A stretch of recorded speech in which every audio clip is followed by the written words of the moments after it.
तो सबसे पहले तो आज आप सभी का एक बार फिर से मैं स्वागत करता हूं स्टडी एट होम परिवार में। और आप सभी स्वस्थ होंगे, मस्त होंगे, अपने एग्जाम की तैयारी कर रहे होंगे। दिल्ली पुलिस कांस्टेबल ड्राइवर का जो ड्राइविंग टेस्ट चल रहा है और वाइवा के प्रश्न जो पूछे जा रहे हैं उनको लेकर एक नया सेशन यहाँ पर हम लेने जा रहे हैं। तो जो भी साथी इस सेशन को ज्वाइन कर रहे हैं, अगर आपने हमारे पिछले 4 सेशन नहीं देखे हैं तो आप पिछले 4 सेशन जरूर देखें। पहला सेशन हमारा ग्रेड ऑफ ऑयल्स का था और 3 सेशन हमने इंटरव्यू पे लिए हैं और इंटरव्यू के प्रश्नों को लेकर ये चौथा सेशन आज हम आपके सामने लेने जा रहे हैं। सबसे पहला प्रश्न आप देख पा रहे हैं, हजार्ड लाइट का उपयोग क्या है। ये प्रश्न भी बच्चों से पूछे गए सवाल है जो कि आपके दिल्ली पुलिस में लगातार पूछे जा रहे हैं।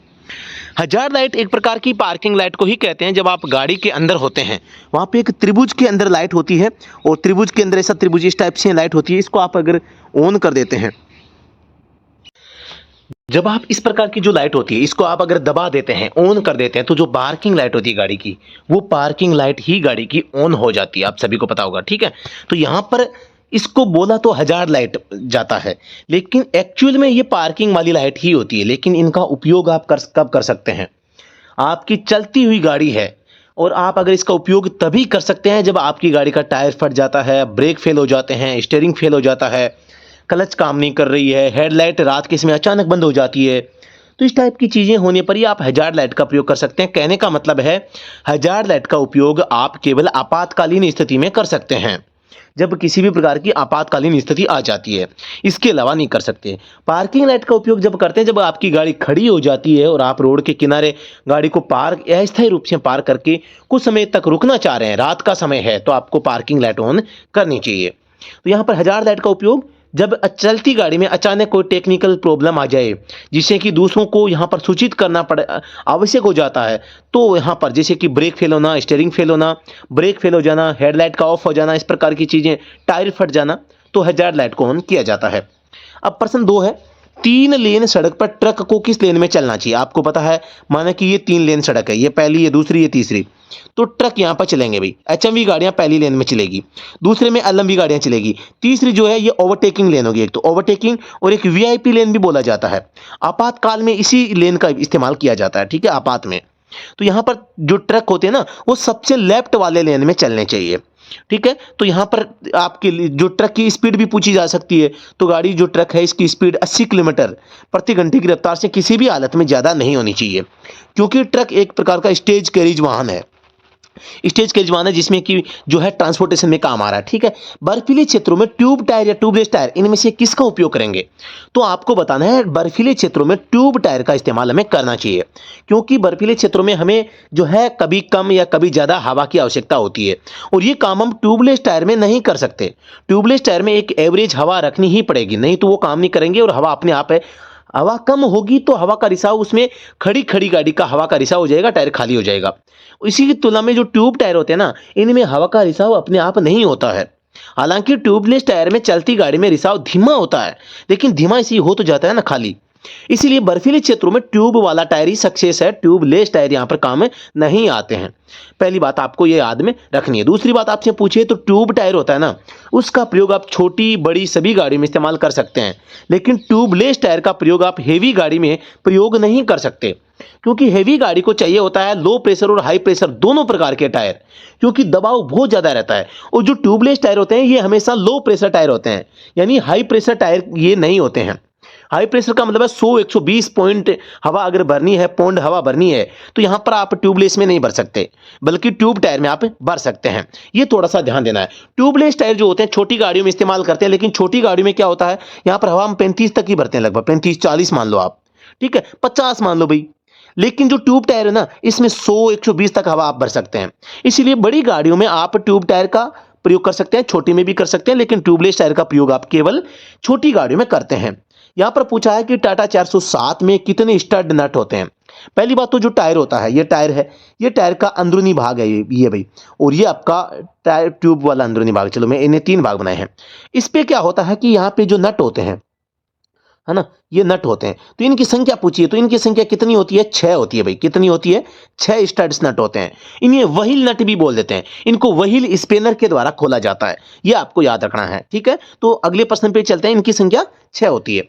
टाटा 407 की सर्विस कब करवाते हैं? या तो कंपनी की गाइडलाइन के अकॉर्डिंग या 10,000 के आसपास किलोमीटर जब गाड़ी चल जाती है तो आपको सर्विस करवा लेनी चाहिए। सर्विस में सबसे ज़्यादा जरूरी आप क्या क्या काम करवाते हैं? तो सर्विस में सबसे पहला काम होता है इंजन ऑयल। इंजन ऑयल और फिल्टर ये दोनों आपको चेंज करवाने चाहिए। दोनों चीज़ें यहाँ पर चेंज होती है। दूसरी बात, आपकी गाड़ी के ब्रेक है, आपकी क्लच है, ये भी सही तरीके से काम कर रहे हैं, ये भी वहाँ पर आपको सुनिश्चित किया जाता है। कूलिंग सिस्टम में कोई समस्या ना हो ये भी चेक किया जाता है। गाड़ी में टायर का हवा प्रेशर है और है, टायरों की जो कंडीशंस है वो सारी चीजें यहाँ पर देखी जाती है। तो सर्विस में लगभग ऑलमोस्ट सारी चीजें चेक की जाती है ना, तो सारी चीजें बता सकते हो भी लगभग भी। गाड़ी का लाइटिंग सिस्टम है, बैटरी है, अल्टरनेटर है, गाड़ी का स्टार्टिंग सिस्टम जो भी हो गया, और इसके अलावा जो गाड़ी का ब्रेकिंग सिस्टम है, सस्पेंशन सिस्टम है, गाड़ी का इंजन है, ट्रांसमिशन सिस्टम जैसे कि प्रोपेलर शाफ्ट है, डिफरेंशियल है, व्हील नट को टाइट करना, यहाँ पे फेन बेल्ट अगर कोई लूज है तो उसको सही करना। तो यहाँ पर आप ऐसी चीजें बता सकते हैं। अगला प्रश्न है कि भाई धुंध में गाड़ी चलाते समय क्या आप सावधानी रखेंगे? जब गाड़ी धुंध में आप चलाते हैं, पहली बात तो आप फोग लैंप का इस्तेमाल करेंगे। पहली बात तो गाड़ी की फोग लैंप का इस्तेमाल करेंगे, और गाड़ी की कभी भी ब्लिंकिंग लाइट या पार्किंग लाइट का प्रयोग आप नहीं करेंगे साधारण स्थितियों में।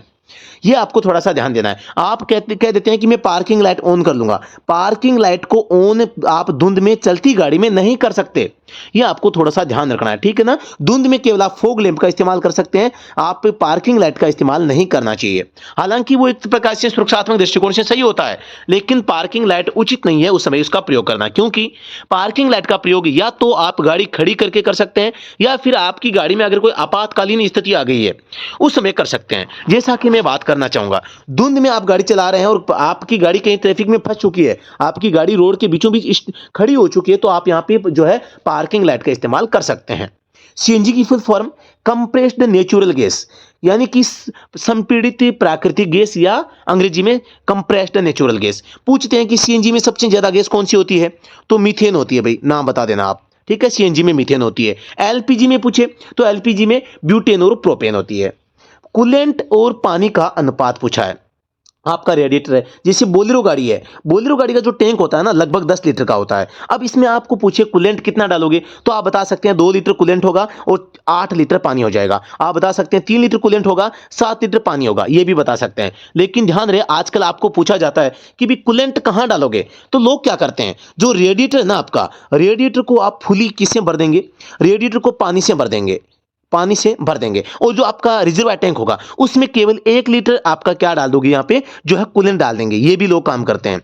अब दूसरी बात, जैसे ही कूलेंट वाला जो टैंक कम छोड़, मतलब कि इसमें से जो कूलेंट है कम पड़ जाएगा, तो वो कूलेंट और डाल देंगे। इस प्रकार से वो लगभग 2 लीटर के आसपास कूलेंट इसमें डाल देते हैं। तो ये भी थोड़ा सा आपको ध्यान में रखना है। लेकिन जो कोई सी भी गाड़ी हो, कम से कम आपको यहाँ पर 2 लीटर कूलेंट तो कम से कम डालना ही पड़ेगा। हालांकि मैं बात को बताना चाहूंगा, आजकल गाड़ियों में जो है मिश्रित कूलेंट काम में लिया जाता है, जिसमें मार्केट में ऑलरेडी जो है कूलेंट के साथ में पानी क्या होता है, मिला होता है। कूलेंट प्लस पानी मिश्रण आता है ना। तो ये भी आपको ध्यान देना है। रेशियो पूछे तो 1:3 बता देना, सबसे बेस्ट आंसर यहां पर हो जाएगा।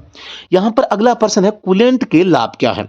अब आप कहोगे कि कूलेंट के लाभ तो कई प्रकार के हो सकते हैं, लेकिन कौन से ये पूछे तो आपको बताना है कि सबसे पहले तो कूलेंट और पानी में अंतर यह है कि कूलेंट में कि ऐसी पावर होती है, ऐसी क्षमता होती है कि वो पानी की बजाय इंजन को जल्दी ठंडा करता है, क्योंकि पानी की तुलना में कूलेंट है वो हीट ट्रांसफर करने में ज्यादा पावर रखता है। कूलेंट है वो हीट को जल्दी ट्रांसफर करता है, इंजन की जो हीट है ना इसको बाहर ट्रांसफर कर देता है पानी की तुलना में। तो इसकी बजाय क्या होगा, पानी की तुलना में कूलेंट इंजन को जल्दी ठंडा करेगा, जिसकी वजह से इंजन गर्म नहीं होगा। दूसरी बात है, रेडिएटर के अंदर आपको पता है जो जंग होता है ना नहीं लगता है। आप कहोगे रेडिएटर तो पीतल का होता है, लेकिन बता दूं इंजन लोहे का होता है, और लोहे के संपर्क में पानी आएगा तो जंग लगेगा। लेकिन अगर कूलेंट पानी के अंदर है तो वो पानी को कूलेंट जो है ना, कूलेंट आपके जो लोहे के साथ में भी जंग नहीं लगने देगा, जिसकी वजह से रेडिएटर चोक होने से बच जाएगा। तो यहां पर आप बता सकते हैं कि रेडिएटर चोक होने से बच जाएगा, और कूलेंट इंजन को गर्म नहीं होने देगा। बार बार कूलेंट को या पानी को परिवर्तन करने की आवश्यकता नहीं होगी, बार बार आपको यहां पर रेडिएटर में पानी डालने की आवश्यकता नहीं होगी। तो इस प्रकार की चीजें आप यहां पर बता सकते हैं। तो दूसरी बात है, ठंडे मौसम में पानी जम जाता है, लेकिन ये जो कूलेंट है, कूलेंट कभी भी यहाँ पर इस पानी को जमने से रोकता है। इसमें एंटी फ्रीज जो है इस्तेमाल होता है, जो कि पानी को जमने से भी बचाता है। तो यहाँ पर ये चीजें बतानी है। प्रश्न 10 आपके सामने आ गया है, होज पाइप क्यों लगाते हैं? आप सभी को पता होगा, माना कि कोई, जैसा कि ये इंजन है, अब ये इंजन है, इस इंजन के आगे यहाँ कूलिंग सिस्टम लगा दिया। अब आपको पता है इंजन करता है कंपन, क्या करता है? कंपन। और ये बॉडी के साथ में क्या रहता है? फिक्स रहता है। तो ये अगर लगातार चलेगा तो कंपन से क्या है, जो पाइपें होंगी टूट जाएगी। क्या होगी? टूट जाएगी। तो ये क्या है, थोड़ा सा मतलब कि लचीली होती है, लचीलेपन के कारण होज पाइप का इस्तेमाल यहां पर, क्योंकि ये क्या है, हिलती डुलती रहती है, कंपन होता है बहुत ज्यादा इंजन में। इस इंजन के कंपन के कारण पाइपें क्या है, लीकेज ज्यादा रहेगा। इस लीकेज से बचने के लिए, इंजन के कंपन को, कूलिंग सिस्टम को प्रभावित न करे, इसके लिए होज पाइप का इस्तेमाल करते हैं। गाड़ी में मैं बात करता हूं, होज पाइप कहां कहां होते हैं? जो रेडिएटर होता है, माना कि रेडिएटर है, ये रेडिएटर है, ठीक है। अब इस रेडिएटर में एक तो अपर टैंक होगा, अपर टैंक, अपर होज पाइप हो जाएगा, एक लोअर होज पाइप हो जाएगा, दो। एक हो जाएगा आपके बाईपास, बाईपास होज पाइप भी होता है, आपको पता होगा, जो कि अगर इंजन ऑलरेडी ठंडा है तो कूलेंट इन रेडिएटर में न जाकर वापस इंजन में सर्कुलेट होता रहेगा, जो कि थर्मोस्टेट वाल्व से डायरेक्ट वाटर बॉडी में जुड़ता है। बाईपास जो होज पाइप होता है वो कहां जुड़ता है? थर्मोस्टेट से सीधा वाटर बॉडी में फिर से जुड़ता है। अब एक होता है जो है, मतलब कि इसको हम कह सकते हैं रिजर्वायर टैंक वाला ओवरफ्लो होज पाइप। क्या कहते हैं उसको? Overflow hose pipe. Overflow hose pipe होता है रेडिएटर के साथ में, जो रिजर्व टैंक होता है ना, रिजर्व टैंक और रिजर्व टैंक प्लस रेडिएटर, इन दोनों के बीच में लगा रहता है। एक पतली सी पाइप होती है भाई, रेडिएटर की जो केप होती है ना, रेडिएटर की केप, इस केप से लेके आप टैंक तक एक पतली सी पाइप जुड़ती है, तो वो रिजर्व टैंक वाली ओवरफ्लो होज पाइप होती है। तो चार प्रकार की होज पाइप यहाँ पे इस्तेमाल की जाती है, और इंजन के कंपन के कारण यहाँ पे मेंटेनेंस कम आए, इसके लिए रबड़ के होज पाइप का प्रयोग गाड़ियों में करते हैं, ताकि वो टूटे फूटे नहीं, वो लीकेज कम से कम हो। ठीक है, तो ये चीजें आपको बतानी है। रबड़ भी अच्छे वाला होता है, और वो इस प्रकार की डिजाइन से बनाते हैं ताकि वो कंपन को सहन कर सके।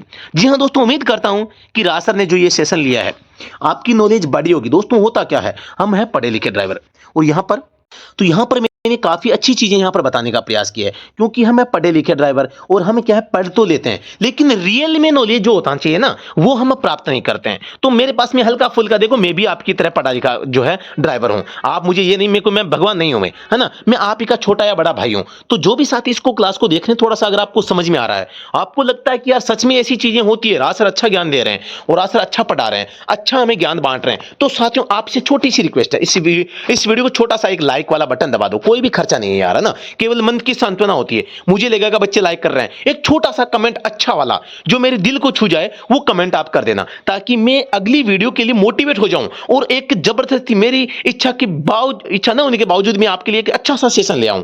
क्योंकि कोई भी चीज होती है ना, उसको बढ़ावा अगर आप देंगे, आज जिस मुकाम पे हम हैं, तो आप लोगों की बदौलत है। तो इस वीडियो को, इस सेशन को लाइक और शेयर थोड़ा सा आप कर दीजिएगा, जिससे कि हम अच्छे, थोड़ा सा हमारा जो मनोबल है वो बढ़ेगा, और मनोबल बढ़ेगा तो आपके लिए हितार्थ रहेगा, और फ्री के सेशन यूट्यूब पे आपके जबरदस्त तरीके से आते रहेंगे। और किसी भी ड्राइवर भर्ती को लेकर कोई भी अपडेट होगी, कोई भी सूचना होगी, कोई भी आपको अगर कुछ भी बताना हो, आप मुझे कमेंट सेक्शन में बताएं कि सर मुझे इस प्रकार का कंटेंट चाहिए, ये चीज आपको रिक्वायरमेंट है, हम आपको प्रोवाइड करवाने का प्रयास करेंगे, मैं वादा करता हूं।